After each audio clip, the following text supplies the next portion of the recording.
I'll be busy looking after the baby soon. I won't be able to come home for a while, so try not to miss me too much, okay? My husband said this as he packed his things. I just stood there watching him. He didn't seem to care about how I felt. He kept laughing and humming, asking about our son's baby bottle. But the baby he was talking about wasn't ours. He had gotten another woman pregnant, and the baby was theirs. This man had left me and our son behind. My name is Linda, and I'm 42 years old. I work part-time as a caregiver, so I don't earn much. But I'm studying to become a certified nursing assistant. My family consists of my husband and our son. My husband is 45 years old and works as a manager in a fairly big company, where he's been for many years. My husband used to flirt with other women a lot, and it made me cry many times. I asked him who was more important to him, me or the other women, but I never left him because I loved him. After our son was born, he stopped flirting and focused on his job. Our son, Robert, is turning 18 this month. Time has gone by quickly as I've balanced work, cleaning the house, and taking care of him. Robert went through a rebellious phase, but now he's about to finish high school. He's working hard to get into his dream college, studying every day after school. If he gets in, he'll move away from home, which worries me a bit. As parents, we still want to protect him, but Robert has grown tall and handsome, almost an adult. I need to find a hobby to help me adjust to him becoming independent. While Robert was busy studying for his college entrance exams, there were times when my husband started coming home late. At first, I thought it was just because of his job, but there was a time when he didn't answer my calls or messages, which made me suspicious. Since then, I found enough reasons to doubt him, like the smell of perfume on his suits and long hairs in the car that weren't mine. But I never found the courage to confront him about it. Then, one day during dinner as a family, my husband drank more than usual. With a flushed face, he said, "Robert has really grown up, hasn't he? I still want to be a kid, though. But you've grown so much taller since middle school, and your face has become more mature, hasn't it?" Robert seemed embarrassed to be treated like an adult and scratched his head. My husband, looking at him casually, asked, "So you don't need your old man anymore, huh?" "What are you talking about?" Caught off guard by the sudden change in conversation, I couldn't help but chime in. Both Robert and I looked at him suspiciously as my husband finished the rest of his beer and said, "Well, the thing is, my girlfriend is pregnant." The room fell silent. Did he just say what I think he said? Girlfriend? Pregnant? It didn't make any sense. I let out a dry laugh. "I think you've had too much to drink today." "No, this is a true story," he insisted. "I met her a year ago, and we've been dating ever since. I was planning to keep it a secret, but it seems like we accidentally made a baby." I stood up quickly and covered Robert's ears. Robert didn't seem to follow, looking at his father with a blank expression. "Robert, go back to your room." "What? This is the last time we'll all be together." I haven't had much time to talk to Robert lately. Let him stay here a little bit longer. How can you say that? I don't understand how you think it's okay for our son to hear this. And what do you mean by the last time? I couldn't control my anger, and my voice rose. I hugged Robert tightly, wanting to shield him from the conversation. He's already in a sensitive period because of his upcoming exams, so I don't want him to hear this kind of talk. But my husband didn't care and kept talking. "Well, I'm not coming home for a while because I'll be helping her raise the baby, you know." My head spun at my husband's words. So he'd have been seeing another woman and was having a baby with her, and he's only telling us now when the birth is near. I couldn't understand his behavior, and I felt like I was going to lose it. We had been together for over 20 years. There were times when I genuinely disliked him, but I always felt secure when I saw him being a responsible father to Robert. Did he really want to be with his mistress so much that he would throw away all the trust we had built over the years? Well, that's how it is. "I'm going to replace this weekend, and I'll start getting ready now," he said, starting to pack his things in a backpack. I stood there, feeling like a hole had been torn in my heart. "Hey, do we still have the baby bottles Robert used?" My husband was all smiles, unlike us. I silently shook my head. There was one thing left, but it wasn't for him and his mistress. It was saved for when Robert grew up, so my husband and I could look back on our parenting together, praising each other and sharing memories. My husband left the room, muttering about it being a waste, and went to the bedroom to organize his clothes. Did he just abandon us? Robert whispered, tears in his eyes, and I couldn't find the words to deny it. 3 days later, my husband was apparently heading to his mistress's place. When I cried that I had actually once believed in him, he said, "I'd always wanted a second child, but you were always so busy, right? And while we were doing all that, we got older and older. I knew we couldn't have another one." His laugh hurt my heart deeply. Robert, holding back his tears, glared at his father while rubbing my back. "What's with that look? By the time you come back, I won't be here anymore. Are you okay with that?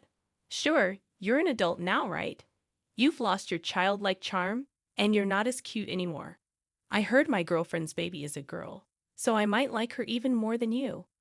Robert lunged at his father. He flinched for a moment, but then glared back at Robert.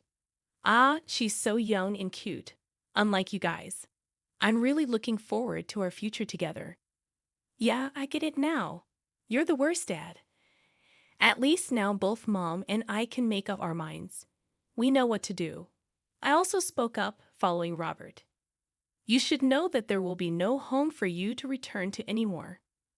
My husband looked annoyed and quickly let go of Robert's hand. He left without even saying goodbye. Robert held me up as I felt myself getting weaker.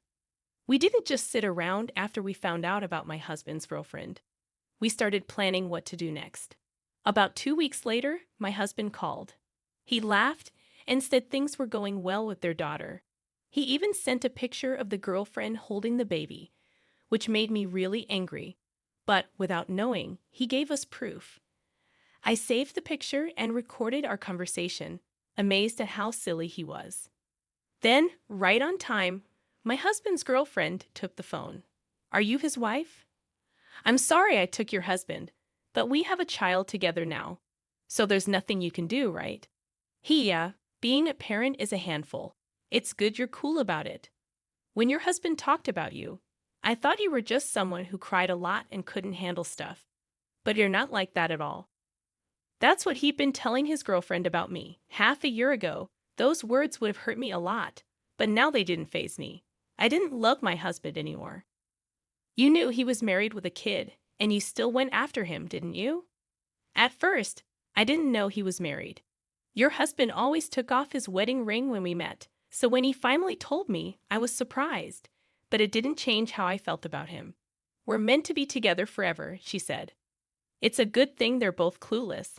I thought to myself, this would prove that the mistress knew my husband was married but still stayed with him. Her words made me mad, but this evidence would be crucial. If she seemed sorry and upset about the baby, it would have been harder to get back at her. I wished them luck and ended the call. 2 years later, I saw that familiar number on my phone. I took a deep breath before answering. "Hey, how have you been? I'm on my way home, so make sure the house is clean, okay? Didn't I tell you there's no home for you anymore?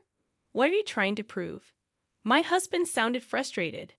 "Yes, I know I left suddenly, but I can't leave her to raise the child alone, can I? You're a mother too. You should get it." He still doesn't understand. He hasn't changed since that day. But maybe that's a good thing. It makes me sure that Robert and I were right to look out for ourselves. "I think you've got it wrong. There's literally no house for you to come back to." "I sold it," I said, hearing my husband gasp. I decided to explain everything that happened that day 2 years ago to my husband, who seemed clueless. My son and I were figuring out how to get him out of our lives for good. In the middle of it, I realized he might want to come back. But after all he'd done and said, I couldn't live with him anymore. Even our house felt tainted now. When I shared this, Robert calmly asked me, "Isn't this house in your mom's name?" "Yes, we renovated and moved into this house that I inherited from my grandfather," I replied. "In that case, why don't we sell it?" Robert suggested. His suggestion surprised me, but selling the house would make sure my husband couldn't come back. Plus, we could use the money to hire a lawyer and a private investigator for the divorce. Robert had been saving money for months so we could live without worries. With his savings and a bit more, I could move away with him. I agreed to Robert's idea and started getting things ready. Robert worked really hard in his studies and got accepted to a college far away. I also got certified as a nursing assistant, which meant I could earn more and work anywhere. So, we sold the house. We made sure to get permission from my grandfather, who had taken care of me like my parents since mine had passed away early. When I told him about my husband, he was really mad. My grandparents gave us some of their savings to help us start our new life. They insisted, saying they didn't need the money at their age. They handed me an envelope filled with cash, and I was moved to tears by their kindness. With their help, we moved to the state where Robert's college was located. You never cared about what we were doing while Robert was studying for his exams, so I bet you don't know where we live now, I told my husband. You can't trick me like that. My husband's voice got louder, sounding panicked. If you're lying, come prove it yourself. We're busy, so we'll hang up now. Hey, wait. Robert, who had been quietly listening, took the phone from me.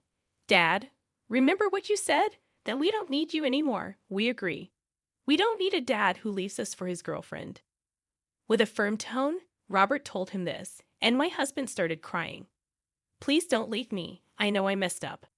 I took the phone back, ready to end things. You might not want a divorce, but we're moving forward with it. And did you know?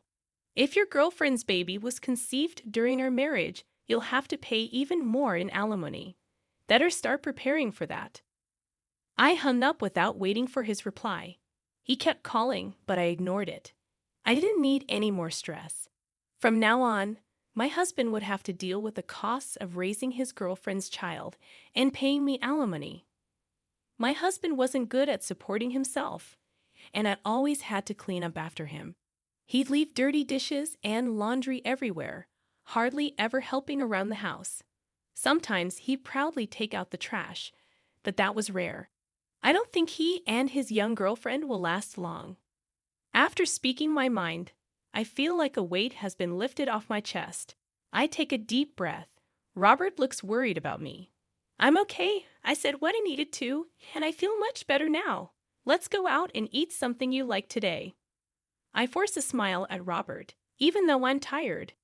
He still looks worried, but he tries to be cheerful for my sake.